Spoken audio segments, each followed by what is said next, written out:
Hopefully by now you have spent some time observing your thoughts, being aware that you are pretty much in control of them. And that's by observing what you're doing and actually narrating what you're doing. So I am now putting my hands on the steering wheel. I am now starting the car. I'm not gonna, don't worry. I'm now leaving the parking lot. I am now driving down this street. You get the idea? We did that in step 5. And the point of that was to sort of give you a little sense of control over what is going on in that magnificent brain of yours, and sort of realizing that you do have power in a way, and that when you are present and, really literally observing what you're doing, you don't have room for the negative shit that can arise and the stress that can arise that your thoughts bring to you. We're on a pretty consistent loop. Whatever your story is, you're going to repeat over and over again. And for many of us, that is, I'm not worthy, I can't do this. It's filled with insecurity and some negative stuff. And oh my God, what if this happens? And oh my God, what if that happens? And oh my God, I didn't do this. So being aware of where you are right at that moment and narrating it, filling your head with the words of what you're doing, doesn't leave space for anything else.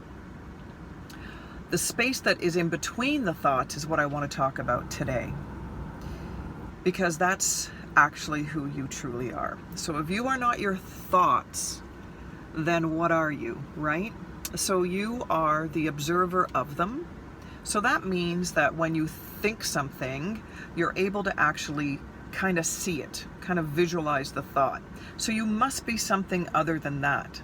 Because if you were your thoughts, you wouldn't even be aware that you were actually seeing them or thinking them, right? So once you're able to actually see your thoughts, then you come to the understanding that, hey, wait a second, I'm not that. What the fuck am I? And I think that we would all agree that we know that we're more than just bone, flesh, blood. I think we would all agree pretty much that there is a soul or a spirit or energy that's inside of us. And for some, it's referred to as God. For others, it's universe. For others, it's source. For most of us, it is soul. And we use language like, oh, he's got such an old soul, or oh, she's got such great spirit, or listen to your gut, follow your intuition, follow your heart, that's my soulmate. All of these refer to that inner wisdom, that knowledge that, yeah, we're more than just this physical body, that we are something else inside of us. And I'm posing to you that observer of your thoughts is that. It's your soul, it's your inner being, it's your energy, it's your vibration, it's the universe, it's God, it's whatever word resonates with you and makes you feel like, yeah, I get it, that's what it is. And even if it's for just a split second that you kind of go, yeah, okay, it's there. And the more you spend contemplating and recognizing and observing the thought rather than being the thought, the more connection you're going to have with that part of you. And that part of you is what we talked about before, that feeling of home, that feeling of I am enough.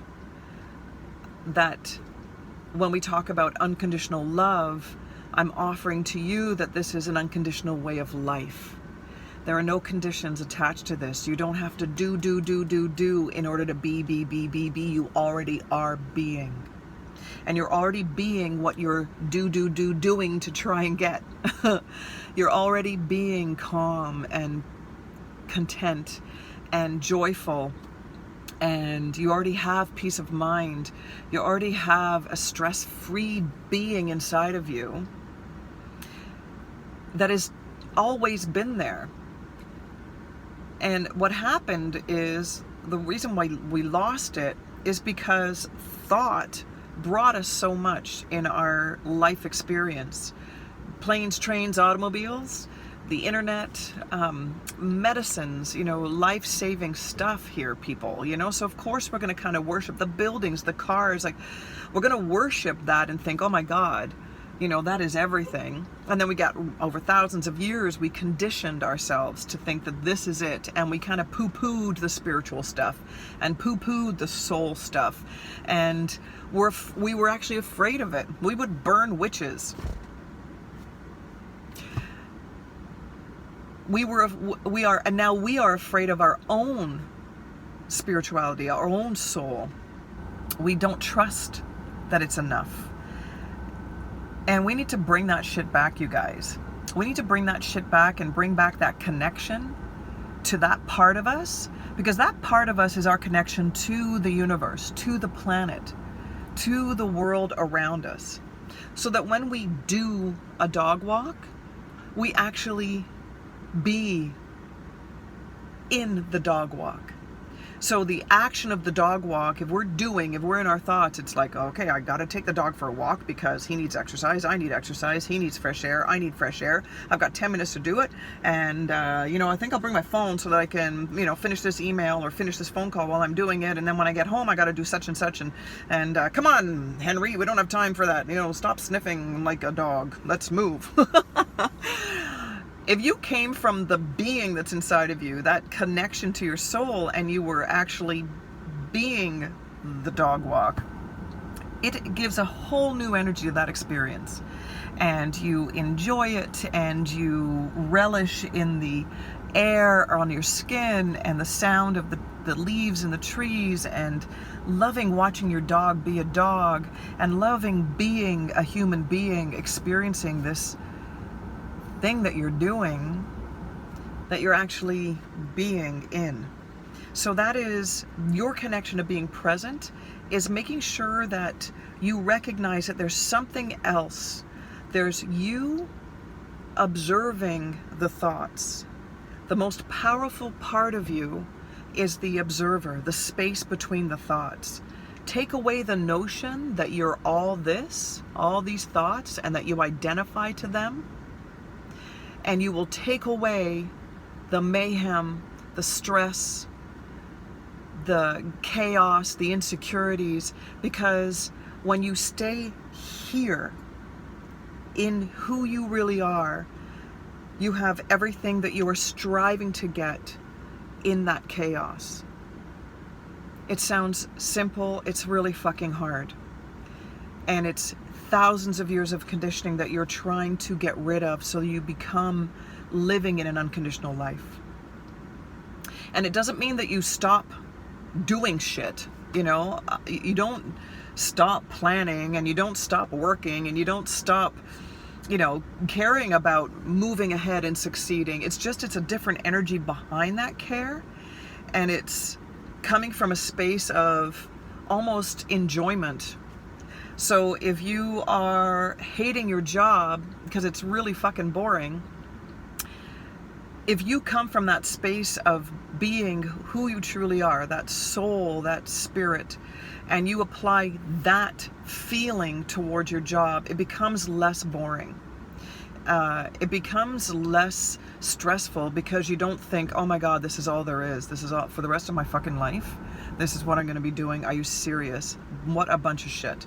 Instead, you're thinking, I'm this calm space of being, and right now, this calm being is doing this work. And all of a sudden, the stapler's kind of cool. And, the photocopier has a little more interest to it.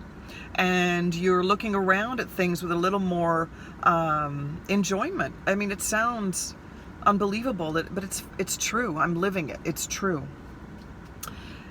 You will fall off. You will fall into that headspace again.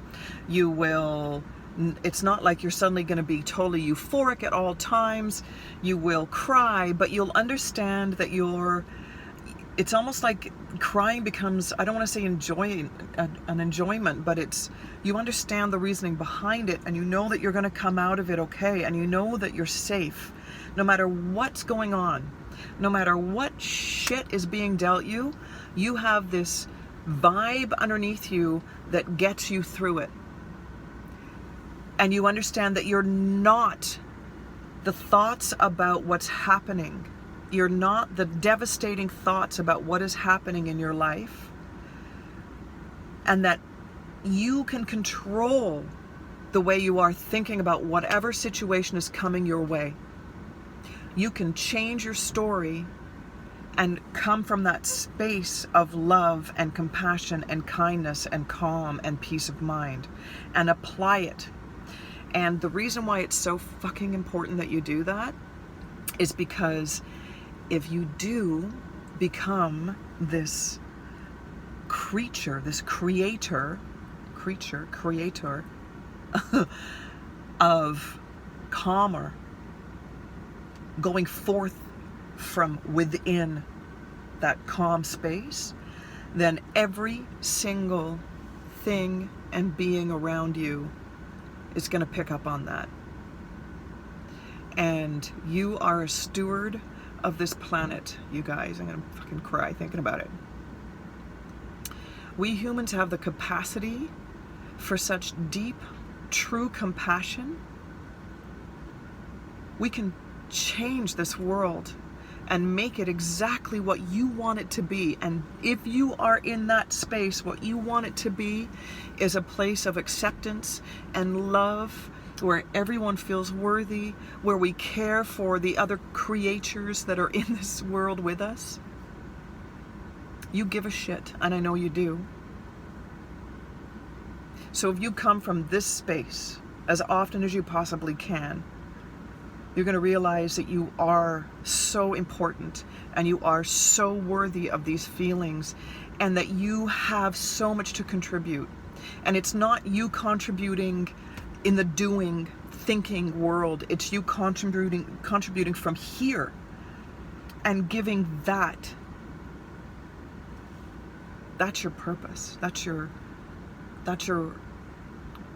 worthiness. That is your value. You are so valuable, but you won't feel that valuable when you live up here, and that's not your fault.